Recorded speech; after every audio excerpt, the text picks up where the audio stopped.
I've been making pasta since I was a very little boy. I used to sit on my nonna's knee and knead the dough in front of her. In fact, my favourite job was cracking the eggs. Now, I'm going to show you how easy it is to make pasta at home. And it starts with really, really good flour. You want a good, strong flour with plenty of protein in it, so when you knead it, it stays and holds together and makes a delicious, strong pasta. Now, on the board here, I've got some of the flour ready, and you can see it's really white and fine. That's what I'm looking for. Now, I've measured this out already, so I've got 400 grams of flour in the middle of my board here.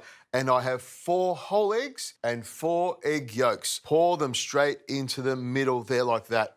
And then all you need is a pinch of salt to make it tasty and a little bit of extra virgin olive oil, about a tablespoon. That is it. This will be the most delicious and the freshest pasta you'll ever make. I grab a fork, and I've got a big one here, and it's a really simple process of just whisking the eggs in the middle here like this. And as you whisk the eggs, you incorporate a little bit of flour so it comes together. I want you to think when you're making fresh pasta like this that you're a little old nonna, because with those gentle hands becomes nice pasta, and that's what it's all about. And once you've done this for a couple of minutes and it starts to thicken up a little bit, grab your hands in there and just give it a little bit of a knead till it comes together.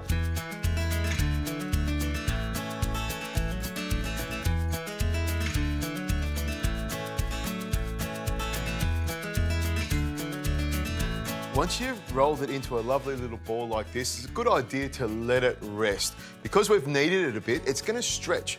But I'm going to show you how easy it is when you make fresh pasta to be able to roll it out almost straight away. Now, if you're going to make fresh pasta, it's a good idea to have a little bit of flour, the tipo double O, on hand so it doesn't stick to the bottom of the board. All you have to do is roll it out nice and thin, and then I'll show you how to cut nice big thick strips of Pappardelle pasta. It's so easy.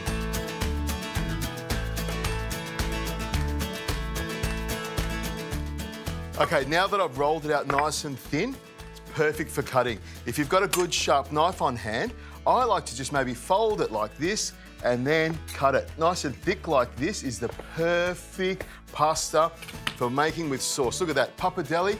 Couldn't be fresher than that. I can't wait to cook this.